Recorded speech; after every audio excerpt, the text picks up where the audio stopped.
Hello guys, അസ്സലാമു അലൈക്കും. എന്തൊക്കെയുണ്ട് വിശേഷങ്ങൾ? ഞാനിവിടെ അടിപൊളി സുഖമായിട്ടിരിക്കുന്നു.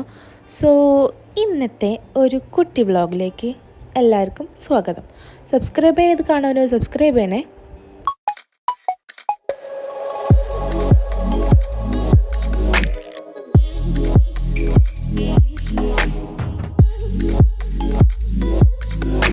അപ്പോൾ റമദാനൊക്കെ വരാൻ പോവല്ലേ, നനച്ചുകുളിയൊക്കെ തുടങ്ങണ്ടേ. അപ്പോൾ ഇന്ന് നനച്ചുകുളി വ്ളോഗാണ്. നനച്ചുകുളി പറഞ്ഞാൽ നമ്മുടെ നാട്ടിലൊക്കെ നോമ്പിന് മുന്നേ വരുന്ന ആ ഒരു ക്ലീനിങ്ങിന് നനച്ചുകുളി എന്നാണ് പറയുക കേട്ടോ. നിങ്ങളുടെ അവിടെ എന്താ പറയുക? അതൊന്ന് കമൻറ്റിൽ പറയണേ.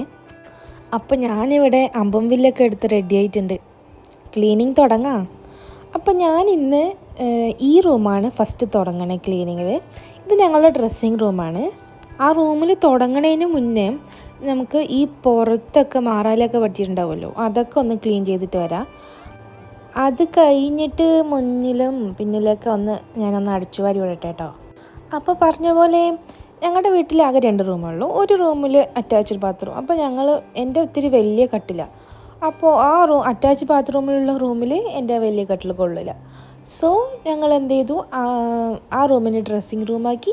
ബാത്റൂം ഇല്ലാത്ത റൂമിൽ ഞങ്ങൾ കിടന്നുറങ്ങാൻ ബെഡ് ഇട്ടു. അപ്പോൾ ബെഡ് മാത്രമാണ് ഞങ്ങൾ കിടക്കുന്ന റൂമിൽ ഉണ്ടാവുക. ബാക്കി സാധന സാമഗ്രികളെല്ലാം, തുണിയും ഡ്രസ്സിങ് ടേബിളും അൽമാരയൊക്കെ മറ്റേ റൂമിൽ. ആ റൂമാണ് ഞാനിന്ന് ക്ലീൻ ചെയ്യാൻ പോകുന്നത്. സോ ഈ റൂമിൽ കാണുന്ന പോലെയല്ല, കുറേ സാധനങ്ങളുണ്ട് അതിൻ്റെ ഉള്ളിൽ. അപ്പോൾ നിങ്ങൾക്ക് കണ്ടാൽ തന്നെ മനസ്സിലാവും. ഈ നോമ്പിന് മുന്നുള്ള ഈ ക്ലീനിങ് ഇല്ലേ, ഈ ക്ലീനിങ് പരിപാടി അത് വേറെ തന്നെ ഒരു വൈബാണ് കേട്ടോ. അത് ഇങ്ങനെ ക്ലീൻ ചെയ്യേണ്ടവർക്ക് തന്നെ മനസ്സിലാവുള്ളൂ. അതായത് നമ്മൾ നോമ്പിനെ വീട്ടിലേക്ക് വരവേൽപ്പിക്കുന്നത് പോലെയും അങ്ങനെ ഒരു പ്രത്യേകതരം വൈബാണ്. അത് പറഞ്ഞ് അറിയിക്കാൻ എനിക്ക് പറ്റുന്നില്ല. അത്രയ്ക്കും മനോഹരമായിട്ടുള്ളൊരു ടൈമാണ് ഈ നോമ്പിന് നമ്മൾ ക്ലീൻ ചെയ്യണ ആ സമയം.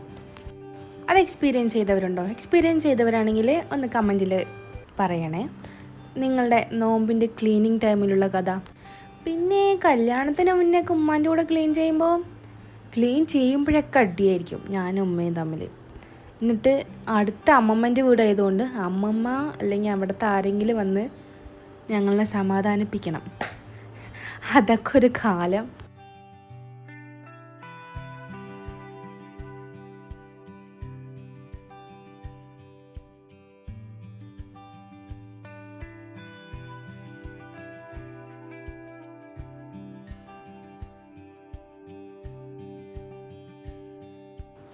അങ്ങനെ ആ റൂമിലത്തെ കർട്ടൻ മുതൽ കൊണ്ട് എല്ലാം അഴിച്ചു മാറ്റിയിട്ട് ഞാൻ അതിൻ്റെ ഉള്ളിലേക്ക്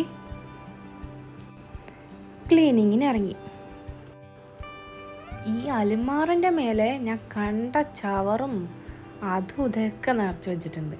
അത് നിങ്ങൾക്ക് ഞാനിങ്ങനെ എറിയണത് കണ്ടാൽ തന്നെ മനസ്സിലാവും. ഞാൻ അത്രയ്ക്ക് ദേഷ്യം വന്നിട്ട് അതും ഇതും അങ്ങോട്ടും ഇങ്ങോട്ടും എറിഞ്ഞുകൊണ്ടിരിക്കണേ. പിന്നെ അതിൽ വേണ്ട സാധനങ്ങളുണ്ട് കേട്ടോ. പൊട്ടണ സാധനമൊന്നുമില്ല, അതുകൊണ്ട് ഞാൻ മേലിൽ നിന്ന് താഴെ ഇങ്ങനെ എറിഞ്ഞുകൊണ്ടിരിക്കുന്നത്. പിന്നെ അതിന് വേണ്ടതും വേണ്ടാത്തതൊക്കെ അങ്ങോട്ടും ഇങ്ങോട്ടും മാറ്റി അവിടെയൊക്കെ ഒന്ന് ക്ലീൻ ചെയ്തു.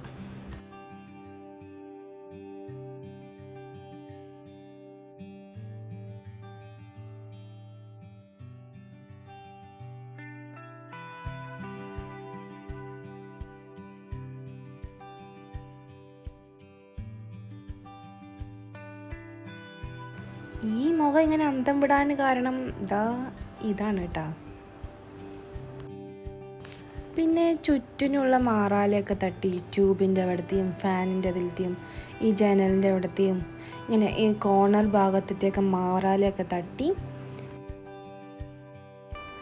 പിന്നെ ചെയറിട്ടിരുന്ന് എല്ലാവിടെയും ക്ലീൻ ചെയ്യാൻ വിചാരിച്ചു. ചെയറിട്ടിരുന്ന് അതിനെയൊക്കെ വേർതിരിക്കാമെന്ന് വിചാരിച്ചു.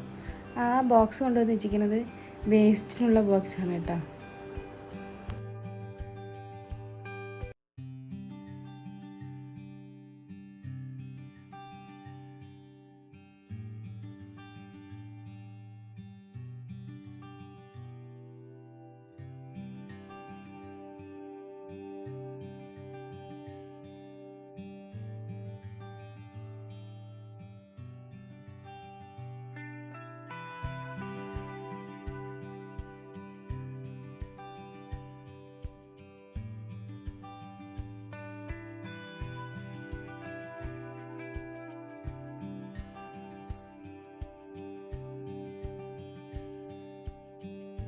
പിന്നെ അതൊക്കെ കഴിഞ്ഞിട്ട് ഞാൻ എൻ്റെ ഡ്രസ്സിങ് ടേബിൾ അവിടെ നിന്ന് മാറ്റി ആ ഷെൽഫ് ഒന്ന് ക്ലീൻ ചെയ്യാൻ വിചാരിച്ചു. ആ ഷെൽഫത്തെ വേണ്ടതും വേണ്ടാത്തൊക്കെ സാധനങ്ങളൊക്കെ മാറ്റിയിട്ട് അതൊന്ന് ക്ലീൻ ചെയ്ത് തുടച്ച് വൃത്തിയാക്കിയിട്ട് അവിടെ ഒന്ന് അടുക്കി പെറുക്കി വയ്ക്കാമെന്ന് വിചാരിച്ചു.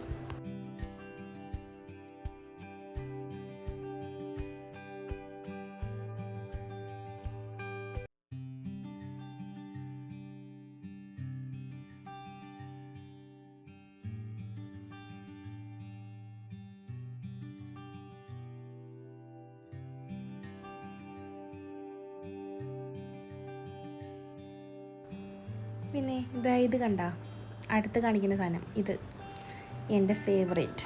നേഹ ജനിച്ചതിന് പിന്നെ അധികം ഡ്രോയിങ്ങൊന്നും ഞാൻ ചെയ്തിട്ടില്ല. ഓരോരോ കാലത്തെ എക്സാമിൻ്റെ തലേ ദിവസം വരെ ഞാനിരുന്ന് ഡ്രോയിങ് ചെയ്തിരിക്കുന്ന കാണുമ്പോൾ മുമ്പ് ചോദിക്കും, നാളെ എക്സാമിന് ഇതായിരിക്കില്ലേ എന്ന്. അതൊക്കെ ഒരു കാലല്ലേ. പക്ഷെ ആ കാലത്തിൻ്റെയൊക്കെ ഞാൻ തിരിച്ചു കൊണ്ടുവരും. ശ്രമിച്ചാൽ ആർക്കും എന്തും ചെയ്യാലോ.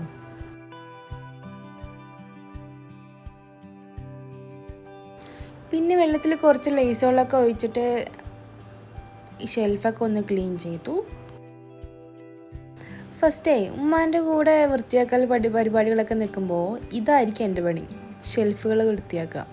ഓരോ റൂമിലും ഉള്ള ഷെൽഫുകൾ ഞാനായിരിക്കും വൃത്തിയാക്കുക. അതിനെന്നെ ഉണ്ടാവും ആ ദിവസം ഫുള്ളും ഞാൻ അതിൽ തന്നെ നിൽക്കും. അപ്പം നമുക്ക് വേറെ പണികളൊന്നും ചെയ്യണ്ടല്ലോ, അതിൽ തന്നെ നിന്നാൽ മതിയല്ലോ.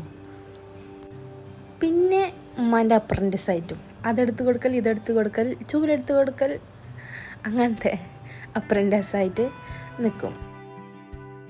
പിന്നെ നമ്മൾ തുടച്ചവിടെയൊക്കെ ഉണങ്ങിയതിന് ശേഷം അവിടെ ഞാൻ പേപ്പർ വിരിച്ച് വയ്ക്കാൻ കേട്ടോ. ഈ പേപ്പർ വിരിച്ച് വയ്ക്കേണ്ട ഗുണം എന്ന് പറയുന്നത്, പൊടിയായാൽ ആ പേപ്പറൊക്കെ എടുത്ത് കളഞ്ഞാൽ മതി. പിന്നെ നമുക്ക് ജസ്റ്റ് ഒന്ന് വൈപ്പ് ചെയ്ത് വിട്ടാൽ മതി, അധികം ചളി ഉണ്ടാവില്ല. ഞാനിപ്പോൾ വെള്ളത്തിൽ തുടച്ചപ്പോഴും അതിലധികം ചളിയൊന്നും വന്നിട്ടില്ല, ബിക്കോസ് ഞാൻ അവിടെ പേപ്പർ വെച്ചിട്ടുണ്ടായിരുന്നു.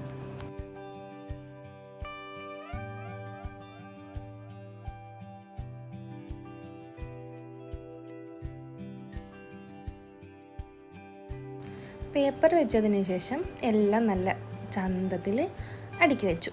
എൻ്റെ അടുത്ത് ആകെ കുറച്ച് ബാഗുകളേ ഉള്ളൂ കേട്ടോ, ഒരു 4-5 ഒരു 6-7 അത്രേ ഉണ്ടാവുള്ളൂ. ഞാൻ അത്രയ്ക്ക് ഒരു ബാഗ് പേഴ്സൺ അല്ല. എനിക്ക് ഇങ്ങനെ ബാഗ് തൂക്കി നടക്കുന്നത് അത്രയ്ക്ക് ഇഷ്ടമല്ല. പക്ഷേ ഇപ്പോൾ വന്നിട്ടുണ്ട് ആ ബാഗിനോടുള്ള ക്രേസ് ഇപ്പോൾ ചെറുതായിട്ടൊന്ന് വരുന്നുണ്ട്. അങ്ങോട്ട് പുറത്തേക്ക് വരുന്നില്ല, എന്നാലും അകത്തുണ്ട്. ഇനി നമുക്ക് ഈ അലമാറനെ തൂക്കി അവിടെ വെക്കണം, ഈ ഡ്രസ്സിങ് ടേബിളിനെ തൂക്കിയിട്ട് ഇവിടെ വെക്കണം. ആദ്യം നമുക്ക് നേഹാക്ക് ഫുഡ് ഉണ്ടാക്കി കൊടുക്കാം, എന്നിട്ട് ഞാനും കുറച്ച് കഴിക്കട്ടെ. അപ്പോൾ നമുക്കിന്ന് ഈ എല്ലാവരുടെയും സിമ്പിളായിട്ടുള്ള ഭക്ഷണം ദോശ.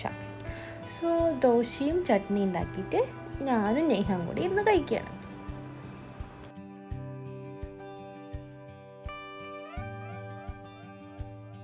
കണ്ട കിടക്കണ കോലം. പിന്നെ കഴിച്ചൊക്കെ കഴിഞ്ഞ് വന്നതിന് ശേഷം ഞാൻ ഈ ഡ്രസ്സിങ് ടേബിളിൽ ഉണ്ടായിരുന്ന സാധനത്തിനൊക്കെ, എൻ്റെ സ്കിൻ കെയർ പ്രൊഡക്ട്സ് വെക്കുന്ന സാധനത്തിനൊക്കെ ഒന്ന് ക്ലീൻ ചെയ്യാനായിട്ടിരിക്കുകയാണ്. അതായത് ഇതിൽ കോളിൻ സ്പ്രേ അല്ല കേട്ടോ, അത് ലൈസോളിൻ്റെ കോളിൻ തീർന്ന ആ ബോട്ടലിന് കുറച്ച് ലൈസോൾ ഒഴിച്ചിട്ട് വെള്ളമൊക്കെ കലർത്തിയിട്ട് ആ ഒരു സ്പ്രേ ആക്കിയിട്ട് തുടയ്ക്കാമെന്ന് വിചാരിച്ചിട്ട് അങ്ങനെ ചെയ്ത് വെച്ചിരിക്കുകയാണ് കേട്ടോ. പിന്നെ ഇവിടെ ഒരാൾ വന്നിട്ട് കോപ്പറായം കാട്ടിക്കൊണ്ടിരിക്കല് ഡാൻസ് കളിക്കുകയാണ് എൻ്റെ അടുത്ത് വന്ന് നിന്നിട്ട്. ഈ ഇടയ്ക്കിടയ്ക്ക് ഞാൻ എങ്ങനെ തൂക്കി എറിയണമെന്ന് വിചാരിക്കുന്നുണ്ടാവും.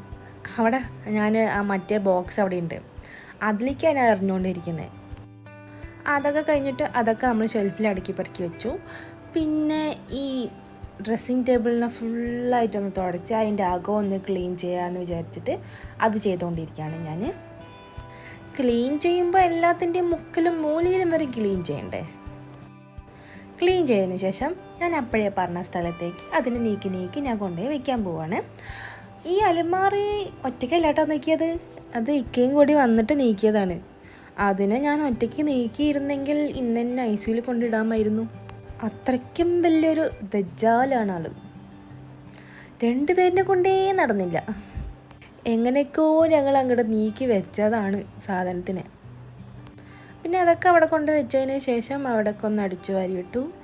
പിന്നെ നമ്മൾ ജനൽ തുടയ്ക്കാമെന്ന് വിചാരിച്ച് ജനൽ തുടയ്ക്കുകയാണ് ഞാൻ. ജനലിൻ്റെ കമ്പികളിലൊക്കെ അഴുക്കുണ്ടാവില്ലേ, അതൊക്കെ ഒന്ന് ക്ലീൻ ചെയ്തെടുത്തു. പിന്നെ ഞാൻ ഈ ലോഫ്റ്റ് ക്ലീൻ ചെയ്തിട്ടുണ്ടായിരുന്നില്ല, അപ്പോൾ അതും കൂടെ ഒന്ന് ക്ലീൻ ചെയ്തെടുത്തു. ഈ സാധനം ഇല്ലാണ്ട് അത് കഴിയില്ല. പിന്നെ അപ്പുറത്തെ ജനൽ തുടച്ചതിന് ശേഷം ഇപ്പുറത്തെ ജനൽ തുടച്ചുകൊണ്ടിരിക്കുകയാണ് ഞാൻ. അത് കഴിഞ്ഞിട്ട് നമ്മുടെ പുറത്ത് ജനലിൻ്റെ കതവ്, ജനലിൻ്റെ ഡോറൊക്കെ തുടച്ച് തരുന്നത് മറ്റാരുമല്ല, എൻ്റെ പ്രിയപ്പെട്ട ഹസ്ബൻഡായിരിക്കും. അങ്ങനെ ഈ റൂമിലത്തെ എല്ലാ പണികളും കഴിഞ്ഞിട്ട് കണ്ട സുന്ദര കുട്ടപ്പനാക്കിയില്ലേ ഈ റൂമിനെ ഞാൻ. സുന്ദരനായി. ഈ 2 കർട്ടന് ഞാൻ തിരുമ്പാനിട്ടിരിക്കുകയാണ്. അത് തിരുമ്പിയിട്ട് അതും കൂടി ഇട്ട് കഴിഞ്ഞാൽ ഈ റൂമത്തെ കഴിഞ്ഞു. പിന്നെ വൈകുന്നേരം അലമാരയൊക്കെ ഒന്ന് ക്ലീൻ ചെയ്യണം. എൻ്റെ മുഖത്തെ സന്തോഷം കണ്ടാ ക്ലീൻ ചെയ്തെടുത്തതിൻ്റെ ഒപ്പം ടയേർഡും ഉണ്ട്. അതൊക്കെ കഴിഞ്ഞിട്ട് ഉച്ചയ്ക്കത്തെ ഭക്ഷണം കഴിക്കാൻ പോയി. കഞ്ഞി ചെറുപയറുപ്പേരിയായിരുന്നു ഇന്നത്തെ ഭക്ഷണം. അതൊക്കെ കഴിഞ്ഞിട്ട് ഞാനൊന്ന് കുളിച്ച് വന്നു. അപ്പോൾ ഇന്നത്തെ വീഡിയോ ഇത്രയേ ഉള്ളൂ. ഇന്നത്തെ ക്ലീനിങ് കഴിഞ്ഞു.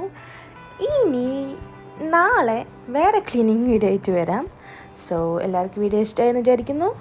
പോലെ വീഡിയോ ലൈക്ക് ചെയ്യണം, ഷെയർ ചെയ്യണം, സബ്സ്ക്രൈബ് ചെയ്യണം, ബെല്ലൈക്കൺ അടിച്ചു പൊട്ടിക്കാൻ മറക്കല്ലേ. Okay, by.